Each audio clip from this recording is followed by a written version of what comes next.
नमस्कार बच्चों। आज हम पढ़ेंगे ऋतुराज द्वारा रचित कन्यादान कविता।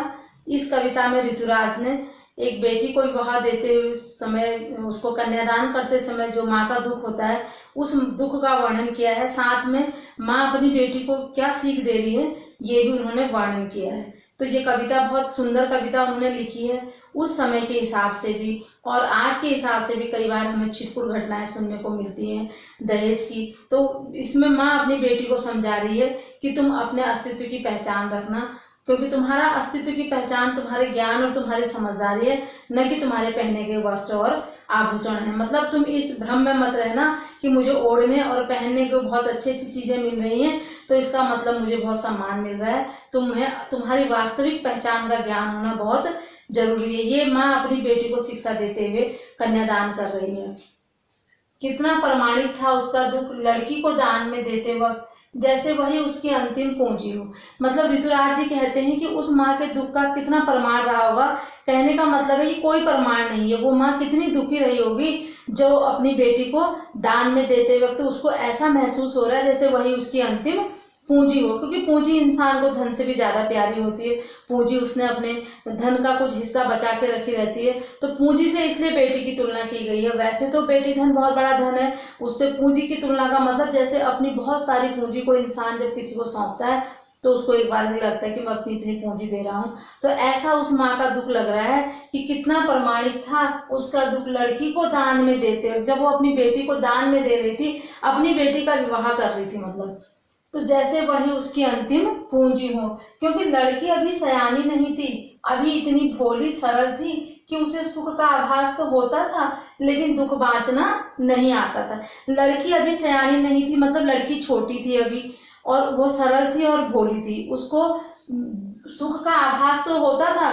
वैसे वो लड़की अगर छोटी है तो भी सयानी का मतलब वैसे बड़े के लिए भी होता है कि वो लड़की अभी बड़ी नहीं थी और सयानी मतलब उसको इतना ज्ञान भी नहीं था। क्योंकि अगर लड़की बड़ी भी है तो वो लड़की है और अपने पिता के घर में है, तो वो इतनी सयानी वैसे भी नहीं होगी जब तक उसको उस चीज को फेस उसने नहीं किया है। तो लड़की अभी सयानी नहीं थी, अभी इतनी भोली सरल थी कि उसे सुख का आभास तो होता था लेकिन दुख बांचना नहीं आता था। मतलब वो लड़की अपने विवाह के लिए उत्साहित है, उसको उस शादी से एक ही साइड देखने को अभी मिल रहा है कि मेरी शादी हो रही है, वो खुश हो रही है। लेकिन उसको शादी के बाद की जो, विवाह के बाद की जो महिला की या जो उस लड़की की जिम्मेदारी है, उस जिम्मेदारी का उसको अभी एहसास नहीं है, क्योंकि वो अभी बहुत भोली है और बहुत सरल है। उसे सुख का आभास तो होता था, सुख जानती है वो क्या होता है, क्योंकि लड़की अभी अपने पिता के घर में है, तो वो जैसी भी परिस्थिति है वो तो उसको कुदरती मिली हुई है, उसके माता पिता हैं, तो वो वहां वैसे भी खुश रहती है। और लेकिन दुख बांचना नहीं आता था, अभी उसको दुख का इतना ज्ञान नहीं था, अपनी जिम्मेदारियों के बारे में उसको इतनी समझ नहीं थी। पाठिका थी वह धुंधले प्रकाश की। धुंधले प्रकाश की पाठिका से ये मतलब है कि उसने जीवन के पाठ को जो है अभी ढंग से नहीं पढ़ा था। उसने थोड़ा बहुत पढ़ा था, वो इतनी ज्यादा जीवन के बारे में उसको इतना ज्यादा ज्ञान नहीं था। वो ऐसे पुस्तक पढ़ने वाली पाठिका से मतलब नहीं। पाठिका से इसका मतलब ये है कि जो जीवन के बारे में जो उसका अनुभव था अभी इतना ज्यादा बड़ा नहीं था, क्योंकि वो पाठिका थी वह धुंधले प्रकाश की। उसने अपनी लाइफ को, जीवन को अभी बहुत कम उसको समझा था। कुछ तुकों की और कुछ लयबद्ध पंक्ति भी, लयबद्ध पंक्तियों से कविता की राइम होती है, तो मतलब उसने उस जीवन रूपी कविता को अभी खाली ऐसे ही तुक मिलाना टाइप का जैसे पढ़ा है, तो अभी वो इतना ही जानती है, बहुत ज्यादा गूढ़ ज्ञान उसको जीवन के बारे में नहीं है। माँ ने कहा पानी में झांक कर अपने चेहरे पर मत रीझना, आग रोटियां सेकने के लिए हैं, जलने के लिए नहीं। अब माँ उसको विदा करते समय ये भी ज्ञान दे रही है। पानी में झांक कर मतलब ये होता है कि पहले जो है वैसे शीशे कम होते थे, दर्पण नहीं होता था, तो कोई भी वो अपने आप को देखने के लिए पानी का ही यूज करता था। तो माँ उसको कह रही है कि पानी में झांक कर अपने चेहरे पर मत रीझना। बहुत ज्यादा खुश होने की जरूरत नहीं है कि हमें बहुत ज्यादा, हमने आभूषण पहन लिए हैं और बहुत ज्यादा हमें, तो क्या कहते हैं, अपने अस्तित्व की पहचान रखना, अपने आप को बनाए रखना।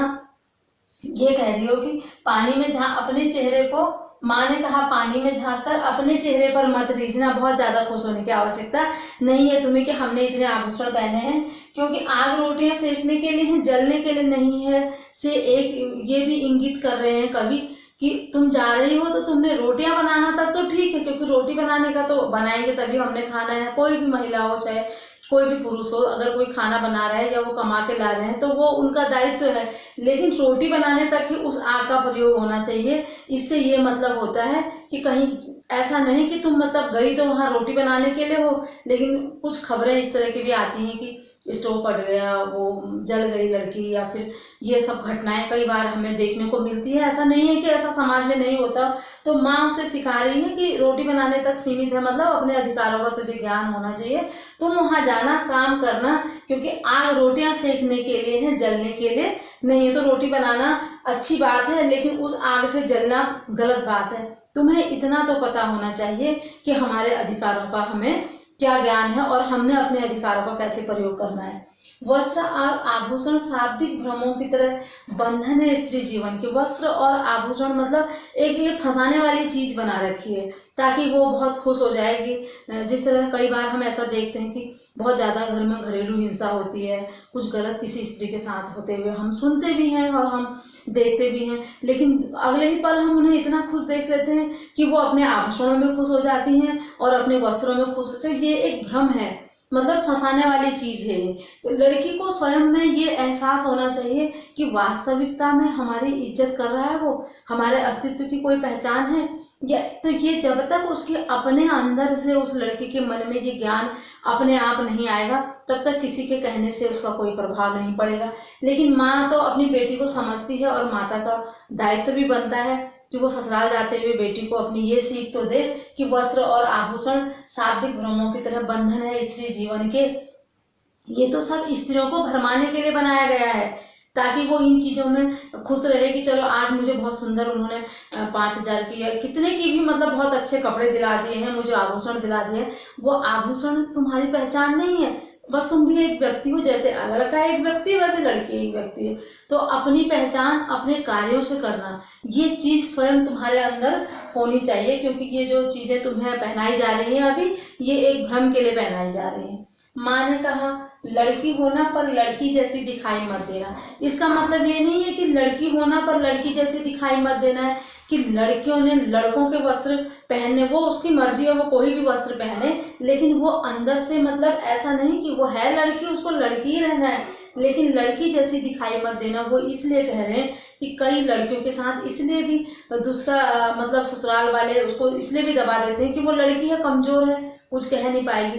तो ऐसा तुम्हारे अंदर से ये वाली भावनाएं नहीं आनी चाहिए। तुम लड़की हो, लड़की जैसी रहना, पर लड़की जैसी दिखाई मत देना। लड़की, माँ ने कहा लड़की होना पर लड़की जैसी दिखाई मत देना, तुम्हें अपने अधिकारों का ज्ञान होना चाहिए। तो इस कविता के माध्यम से ऋतुराज ने जो है समाज को बहुत अच्छा संदेश भी दिया और बच्चों को भी बहुत अच्छी शिक्षा दी है। और इसका महिलाओं के उसके लिए ज्ञान, अधिकार के लिए, उसकी सुरक्षा के लिए भी बहुत कुछ सरकार ने कानून भी बनाए थे।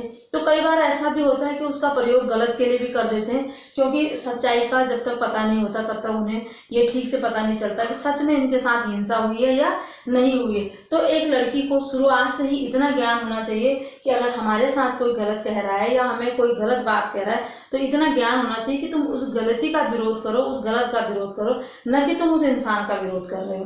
तो एक बार दोबारा इस कविता का अर्थ देख लेते हैं। वैसे शब्दों से ही अर्थ एकदम स्पष्ट हो रहा है। कितना प्रामाणिक था उसका दुख लड़की को दान में देते वक्त, जैसे वही उसकी अंतिम पूंजी हो। तो ऋतुराज जी कहते हैं कि उस माँ को कितना दुख हो रहा है जो अपनी बेटी को विदा कर रही है, कन्यादान दे रही है। उसको ऐसा लग रहा है जैसे वो अपनी अंतिम पूंजी दे रही होगी, क्योंकि लड़की अभी सयानी नहीं थी और बहुत सरल और भोली है। उसको दुख बांटना नहीं आता, सुख का आभास तो है उसको कि सुख क्या होता है, लेकिन वो अभी दुख को नहीं समझेगी।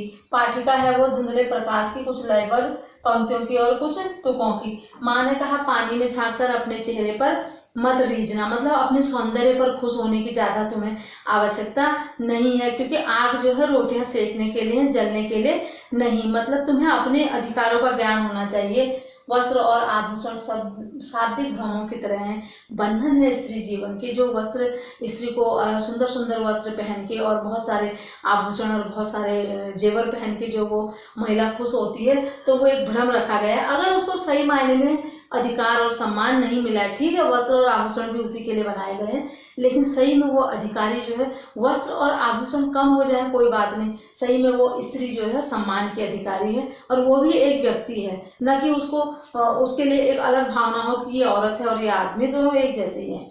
माँ ने कहा लड़की होना पर लड़की जैसी दिखाई मत देना। तुम लड़की हो ठीक है, लेकिन लड़की जैसी दिखाई मत देना से कवि का ये तात्पर्य है कि क्योंकि कई बार ऐसा होता है कि वो लड़की है करके उसके साथ ज़्यादा जुल्म होते हैं, तो ऐसा भी तुम मत दिखाना।